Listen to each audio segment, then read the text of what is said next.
நீங்க home loan எடுக்கணும்னா ஒரு சிம்பிள் கால்குலேஷன் தெரிஞ்சா போதும். 20 lakhs லோன்னா 1 lakh rupeesக்கு 850 EMI வரும். 20,000 கட்ட முடிஞ்சா 25 lakhs லோன் கிடைக்கும். 30,000 கட்ட முடிஞ்சா 35 lakhs வந்து 40 lakhs வரைக்கும் லோன் கிடைக்கும்.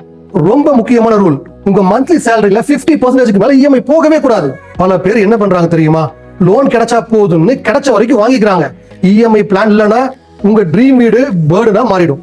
அதெல்லாம் சரி, எந்த பேங்க்ல லோன் எடுக்கலாம்னு கேக்குறீங்க? SBI, இந்தியன் பேங்க் மாதிரியான நேஷனலைஸ்டு பேங்க்ல லோன் எடுத்தீங்கன்னா இன்ட்ரெஸ்ட் குறைவா இருக்கும், சேஃபஸ்ட் ஆப்ஷனாவும் இருக்கும்.